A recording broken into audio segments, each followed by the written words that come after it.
Next on Max TV, we take a look at the upcoming fall schedule. We go through news and notes, and it's the return of the mailbag. Coming up on the next round. And welcome to the next round. Steve Kim joined as always by the editor-in-chief of Max Boxing, Doug Fischer. Another jam-packed show. While there's a summer hiatus in the game of boxing, we look forward to the fight schedule for fall. September 27th from the Home Depot Center, Shane Mosley takes on Ricardo Mayorga. Then October 18th from Atlantic City, New Jersey, Kelly Pavlik takes on Bernard Hopkins. Shane Mosley will battle once again, making his 2008 debut. Shane Mosley talks about what a turbulent year he's had thus far.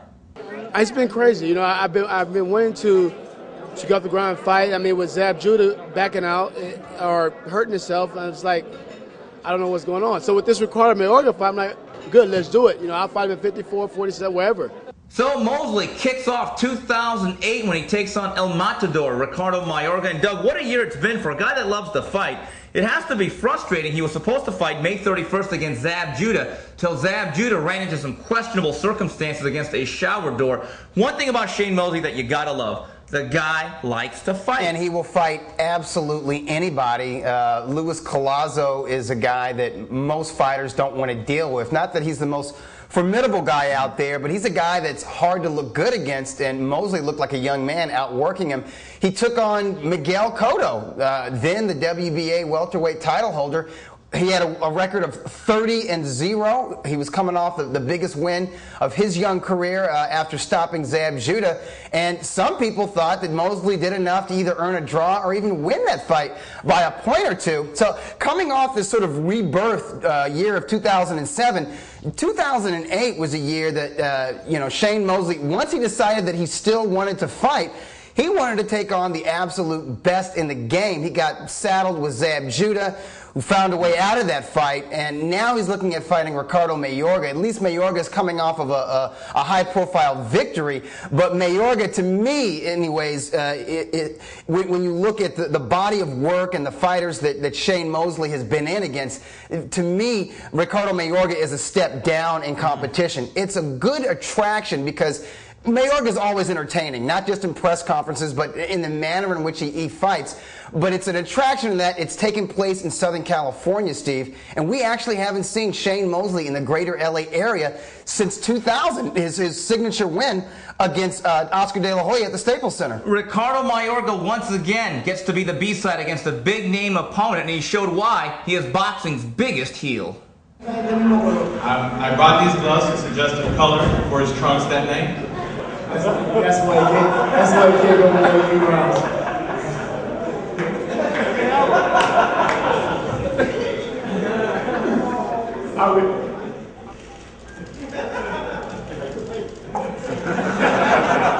So Mosley Mayorga takes place September 27th, and Doug, I actually like this event. One thing I like about both guys, and there's certainly a disparate levels of skill and technique, but neither guy has ever really been in bad fights. And I also think both guys come to fight. I still think there's a lot on the line because whoever loses takes 3 steps back. And another thing I like about this event, it was originally slated for October 11th at the Staples Center on pay-per-view. Doug, first of all, the Staples Center, in my point of view, was simply too big of a venue. I love the Home Depot Center. It's a nice, cozy arena. It'll be filled with real boxing fans. Right. And there's been a lot of good fights at that venue. And second of all, it's on HBO. It ain't going to cost you $50. Yeah, you know, I think Shane Mosley is a first ballot Hall of Famer. You can argue whether or not he's a great fighter. I don't think he's a great fighter, Steve, but I think he's certainly one of the best fighters that you and I have ever covered live. No doubt. And one of the best fighters of this generation, of this era. What he hasn't been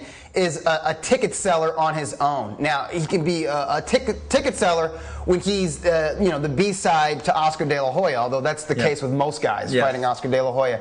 But the way Shane Mosley's career was managed, listen, I think his father did a great job in training the young man. The proof is in the pudding right there. But you know, he never really garnered a local fan base. And right when he stepped up into the true world-class elite back in 1997 when he won the IBF lightweight title, Steve, for a long time, most of his title defenses were on the East Coast. And he actually sold pretty well out there. Not great, not like Miguel Cotto or Felix Trinidad level in sort of like the New York or Atlantic City areas, but I'm talking like 5,000 folks, real hardcore fans. And really from that point, after he stepped up from lightweight and he beat Oscar De La Hoya, he became an HBO contract fighter, and he was fighting in Las Vegas. And like I said before, if he was fighting Oscar De La Hoya, tons of fans. If he was fighting Luis Collazo, it was empty. Right, you know, and some of his, you know, the fights with Fernando Vargas, that was sort of lukewarm. It wasn't bad, but I think it was Vargas bringing in the majority of the butts in the seats. So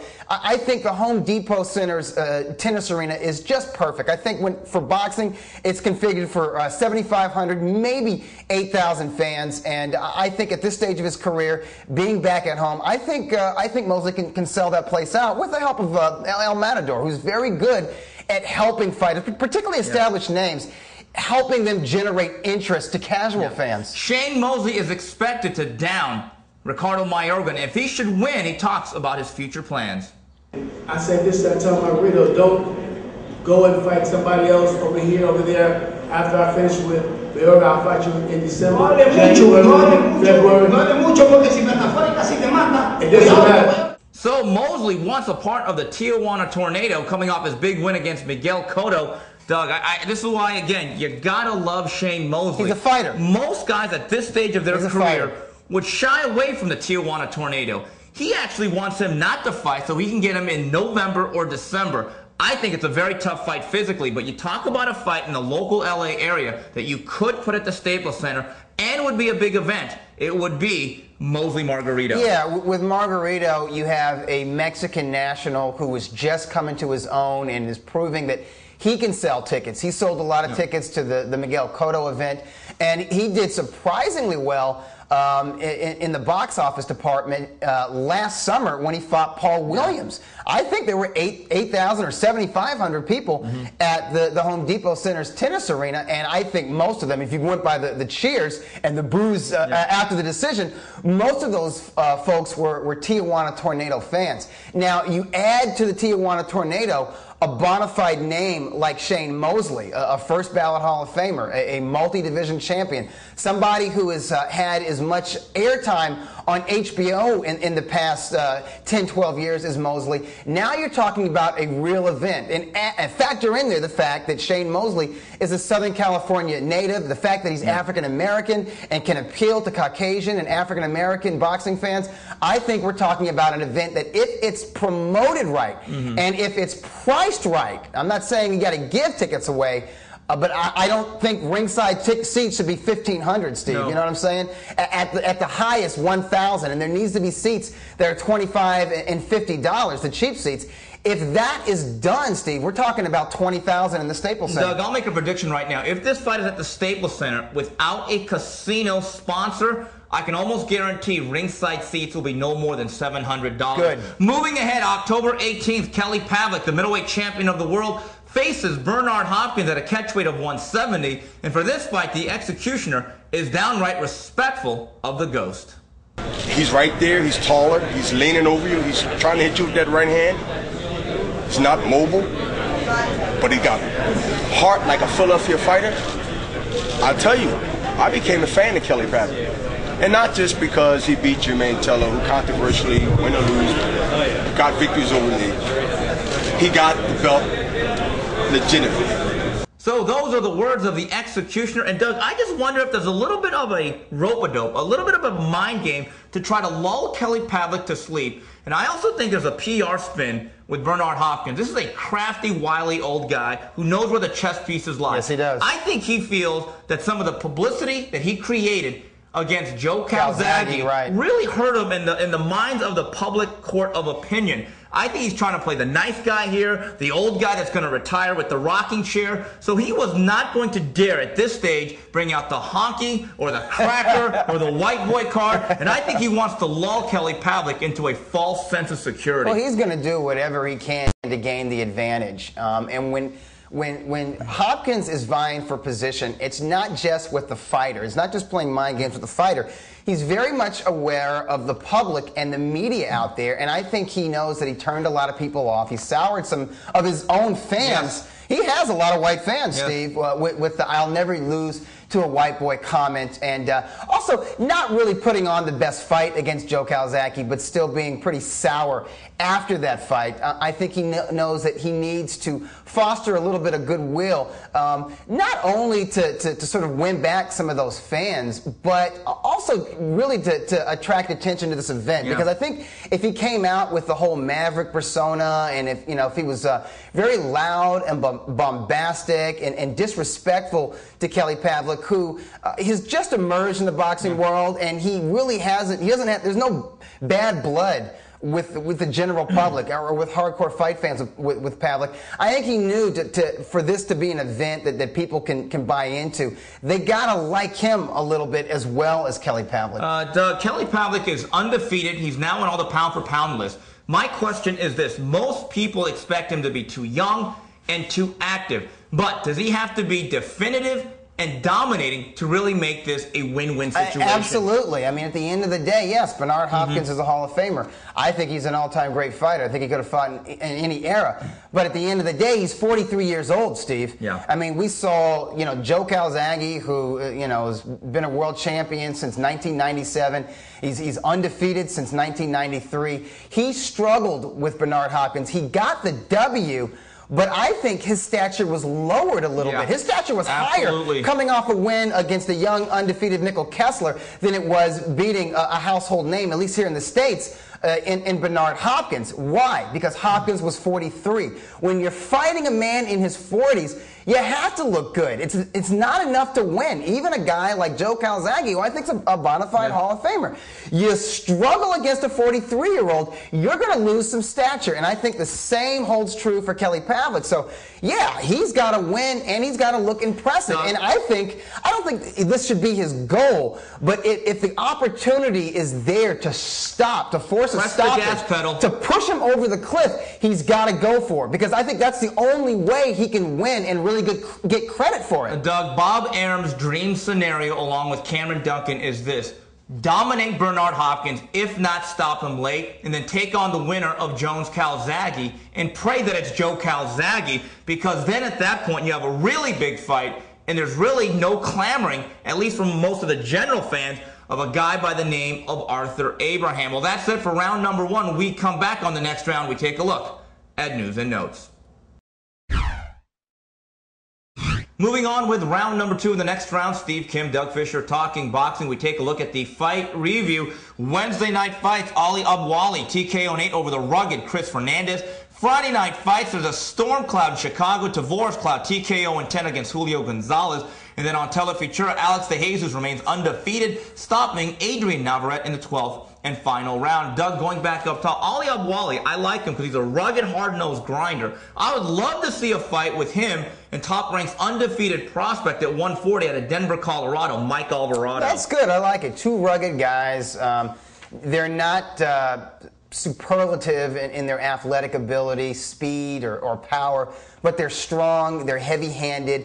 They like to get in there and grind away, Steve. That's a fun TV fight. They don't need to have MapQuest to find each other. They're going to meet in the center of the ring, and they're going to throw leather. And Ali Abwali, what I like about him, he gets on the inside, he attacks the body. Alvarado might be too big for him, but he's never faced such a solid, steady guy. Doug, Julio Gonzalez is far gone. I think he's on the verge of being a shot fighter if he isn't. Oh, he is now, because he got shot by Tavoris Cloud, Steve. Let's put it this way. If he was a horse, he'd be put out to stud, okay? He should not be at the starting gate anymore. But Tavoris Cloud is an exciting, heavy-handed banger who comes to fight. As James Toney would say, he doesn't come to shake his ass and dance. He comes to fight. No, he doesn't. I've talked to him for past stories, and you talked to him last week for your article before this fight with Julio Gonzalez. And you can tell some guys are genuine card-carrying tough guys. And when you talk to Tavoris Cloud, there's no bravado. He's not cursing or talking gangster or anything like that.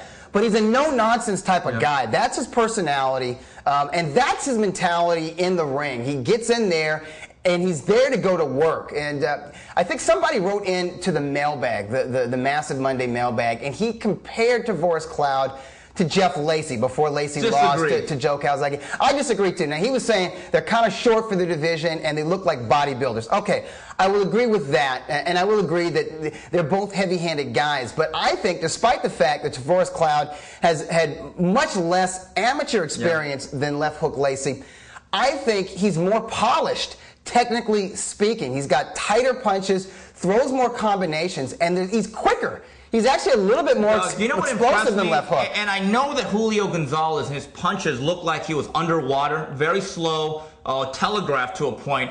But I like the fact Tavoris showed an ability to slip, roll, and counter. Yes. And to be able to hide behind that front shoulder. Jeff Lacey was never cute defensively. No. This guy does have some subtleties. Now, kudos to Al Banani, his trainer. He's done a very good job. Doug, yeah, he's a veteran trainer, and he's doing. And you know what? They're moving him the right way. That was his 19th pro fight. He's the #1 contender now. That was an IBF eliminator, which makes him #1 for the winner of the October 11th bout between Chad Dawson and Antonio Tarver. I would not enforce that. That's exactly my point. You may be #1, doesn't mean you're necessarily ready for a Chad Dawson. Yeah, or Antonio and you know what? Tarver. He's 26, which is really young for the light heavyweight division. I think if you tabulate, if you get an average of the top 10 or top 15 light heavyweight contenders in the world, I think the average age is like 37. Yeah. You know, I mean, guys like Glenn Johnson and Antonio Tarver and Roy Jones, these guys are 39 years old.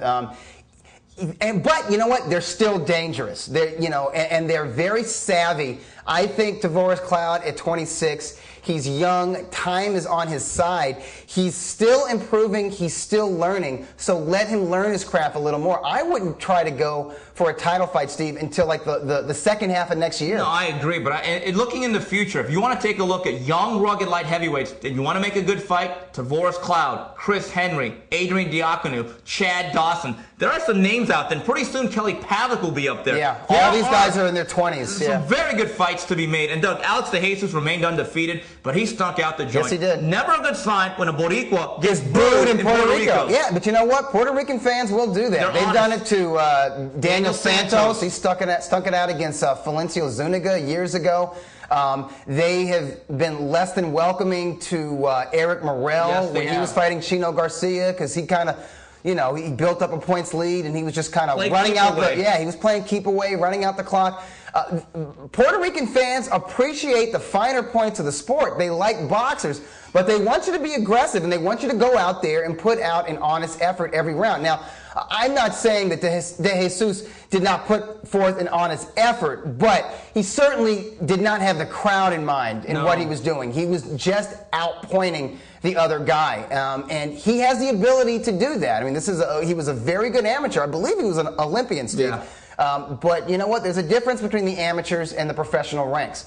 The professional ranks, you're putting butts in the seats. You're getting paid. Entertainment value has to be factored into your performances. Taking a look at the fight preview, Wednesday Night Fights is co-headlined by Joel Julio and Mean Joe Green. Friday Night Fights, Anthony Thompson takes on Ismail Arvin, and then on Telefeature's co-feature of Carlos Hernandez and the exciting Antonio Escalante. Doug, Julio and Green, I expect him to win, although Wednesday Night Fights has been an absolute cove for upsets. I like Joe Green. If there's a New York prospect I think has a real long-term upside, he's my favorite New York prospect. Green. Yeah, I think he's a lot better than Kid Chocolate, Peter Quillen. And of course, he was a really good amateur. He's a southpaw. He's not impossible to hit. He's not one of those ultra slick cutie type southpaws, because the guy's got power. And you know what? He's young. He just turned 22 years old. When young guys get out there and they start knocking guys out, they want to keep that momentum going. I think he will keep that momentum going, because the guy he's fighting from Colombia, I think, is a natural welterweight. Joel Julio is in with a pretty tough guy, though. The guy that he's fighting, I can't think of his name. Jose Varela. He's from Nicaragua. Tough guy. He went the distance with Edison Miranda. I think he might have been the first guy to take Edison Miranda the distance.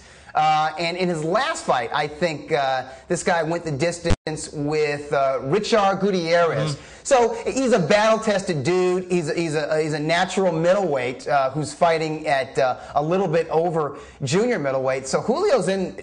He's in decent. I'm not going to say he's in super tough, but he's in decent. Going back to Green, I know there was talk of him fighting Kelly Pavlik. That was a desperation move on both parts. Number one, Bob Arum needed an opponent. Number two, Joe Green does not need Kelly Pavlik at this moment. Doug, Anthony Thompson, a couple of years ago when he came out, he was supposed to be our best amateur, and Cameron Duncan, the best bird dog in the business, had high hopes for him. I don't want to say he's a bust of the Ryan Leaf, Kwame Brown level, but it's getting towards that point. Yeah. One more loss. It's do or die. It's do or die. Yeah. Absolutely. He's, you know, well, let's just go back a little bit of history. He was like the surefire medal winner for the United States. Had he stayed amateur going into the 2004 Olympics. He turned pro a year before those Olympic Games and racked out some explosive, impressive KOs against bums. I think not long after the Olympics, no, actually, in early 2004, he fought Grady Brewer. And Grady Brewer is a gatekeeper if there ever was one. He was looking good because he is very fast. He's very athletic. He's got a solid Philadelphia foundation. But he ran into a right hand that cold cocked him and knocked him face down. It took him a while to rebound from that. And then in his last fight last year, I think it was in the undercard of Cotto Judah, Steve. Yuri Borman. He lost to Yuri Foreman. Really lose, I thought he won the fight. I thought he won by 2 or 3 points, to be quite honest. But it doesn't look good when you lose in that fashion and you don't come right back. What happened, Steve? Why has he been out of the ring for that long? And it makes you wonder, psychologically, is this guy kind of fragile? If you remember, when he was first signed by Top Rank and they first started putting him on TV, well, that was a mess. But also, he was having all these issues where he's having diarrhea, and he was throwing up before and after the fights, and you wonder, was that psychological? Was he just nervous? What's the deal with this guy? We don't know. He could never translate what he did in the gym or what he did as an amateur without the headgear and 8-ounce and 10-ounce gloves when the lights come on. As Barry Switzer used to say to his young football players, it's great that you do it in the scrimmages and spring game, but son, can you do it when the band's still playing? Thus far, Anthony Thompson has not done that. When we come back, it's the return of the mailbag. And we wrap things up here on the next round. We go to the mailbag. Remember, go on the Max Boxing message board. There's always a thread dedicated to the next round. Send in your question. They could be answered by the Kobe Bryant and LeBron James of Max Boxing. All right, here's one from Boxing is Back. Hey, guys, whatever happened to heavyweight contenders Vasily Zhirov and Joe Messi? They have just seemed to disappear out of the boxing spotlight faster than a Chris Angel illusion. Doug, they were never heavyweight contenders, for one thing. Here's the thing. Zhirov was a former cruiserweight champ who was just trying to make some money at heavyweight after he got beat by James Toney. Messi was always a prospect. Yes, there were networks that had high hopes for him. Yes, he was undefeated. I think it was 30-0. Yes, the WBC ranked him #1 in their heavyweight rankings, but he never beat anyone or did anything to really make him a bona fide top 10 heavyweight contender. Doug, Vasily Zhirov was never the same after being put through the proverbial meat grinder by James Toney in 2003. And Macy was never the same after those last 2 rounds of his 10-rounder with Vasily Zhirov when they fought in, what, 2003? Yeah, and that was on the undercard of the first Mosley-Winky Wright fight at the Mandalay Bay. Maybe it was 04 then. And the thing that was always the thing about Joe Messi is that now they're trying to go out and find loopholes and fight in these rogue commissions and these jurisdictions that don't have much oversight. You know what? If he's healthy, then he should be fighting real guys by this point. No, but he's not, though. That's my point. He's not. So they're trying to hide something, and if you got something to hide, maybe you shouldn't be in the ring in the first place. I got to tell you, I think I've heard Messi had aspirations to run for office in Buffalo. Go for it. I think he would make a wonderful in-studio boxing commentator. The guy's a very good commentator. Here's one from Omar. I am not the first or the last to ask this, but why hasn't Zab Judah moved down to junior welterweight? I know there isn't as much money at 140 as 147, but there is interesting and good money fights with the likes of Hatton, Torres, Holt, Bradley, and Malignaggi. Yeah, well, here's the deal with Zab Judah. I think he's run out of chances on the world-class stage at 147 pounds. I think since being the undisputed welterweight champ, he lost to a guy, and he basically created Carlos Baldemir, who was nothing but a sparring partner out here in Southern California.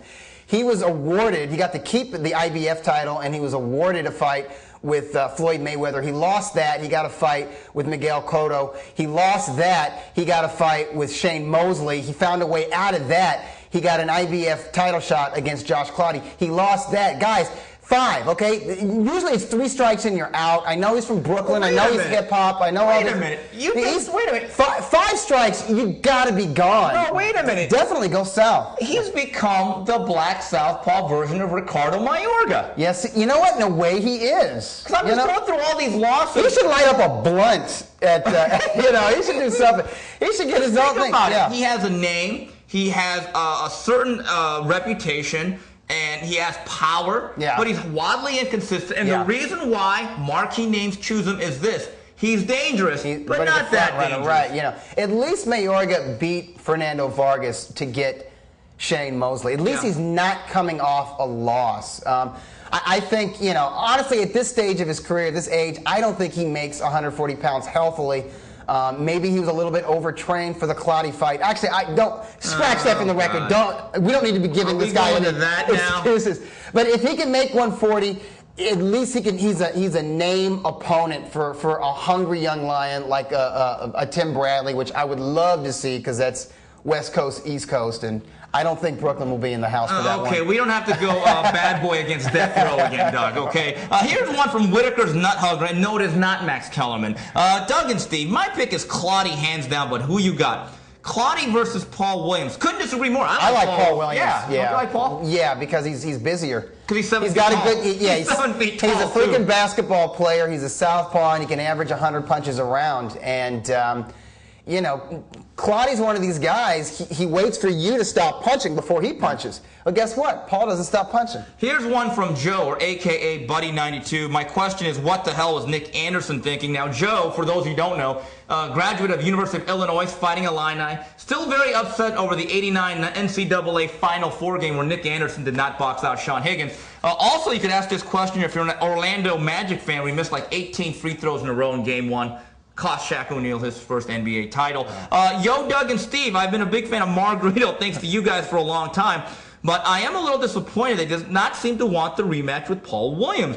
I understand the risk and money issues, not to mention 15 years of struggle to get to this point, but he can't be considered the true welterweight champ until he avenges that loss. Can he? Wilbur, you know what? I agree with you. For all this talk that Margarito is the welterweight champion, not really. I think he's the best welterweight out there. Yeah, but you know what? Paul Williams makes a point because he may have lost. He's not undisputed. But he avenged that loss. There's a guy who can dispute the championship held by Antonio Margarito. He's not undisputed. It is a disputed title that Margarito holds, and I think they definitely have to get it on, and I think they will get it. I wouldn't get mad at Margarito. It's the biggest win of Margarito's career. That was an incredible fight. He had to go through hell to get that victory. I don't think we should have expected Margarito to start screaming, I want Paul Williams! I want Paul Williams! You give me the Punisher right now! We're going to set it straight, brother! Boy, that is the worst Margarito impersonation ever. Just want you to know he sounds nothing like that. Yeah, not even in Spanish. Even if he spoke English, he wouldn't sound anything like that. Listen, he's Margarito, not Muhammad Ali, okay? You know, he wasn't, I wouldn't expect him to start calling out or to actively go out there and campaign to fight White Williams. Listen, they should see who they can get. You know, listen, they're calling out De La Hoya. That's a pipe dream. That's a crack pipe dream. That's not going to happen. What's probably going to happen, he's going to get a rematch with Clottey. And if he beats Clottey, you know what, Steve? He's fighter of the year in my book. And then he's going to get Mosley. Okay, I think that's a very makeable fight. Okay, and I expect Mosley. And that's a fight, by the way. That's a fight where he can make a lot of money, and it's a good fight. And then the Cotto rematch may still be out there, but I will say this: after that is done, I think the drums need to be beat. They need to be banged on. The marching band needs to come down the street. Bob Arum needs to get off this whole thing of Al Heyman. There's enough money to be made. $4 million is the offer right now. But my question is the top rank into Sergio Purple Heart Diaz and Fiery Francisco Espinosa as co-managers. If that offer all of a sudden goes to $6 or $6.5, $7 million, how do you justify not taking that fight? I don't think they will not take the fights. I think they will take the fight because just what we said, after Mosley, there's no big money fight out there for Antonio Margarito. Even a Cotto rematch? A Cotto rematch is good, but Cotto's got to do something. Would you want to see an immediate rematch after what happened to Cotto? Do an immediate rematch. So that's going to take some time to build up. Cotto's got to build himself back up. But here's what I think Paul Williams, George Peterson, Al Heyman, and Dan Goossen cannot do. They can't sit on their laurels. Yeah. They can't just sit out there and complain, well, Aaron doesn't want to fight, or Margarito's running from us. You got to stay busy. Listen, you erased a bad loss earlier this year by blowing out Carlos Quintana. Okay, that erased that loss, but that puts you back to where you were after the Margarito victory. You still have to build up your name, Paul. Both guys, I think both Williams and Margarito have to continue winning. Honestly, in a perfect world, both guys would have 2 fights. 2 or 3. Between fighting each other. And in doing so, they build crazy momentum.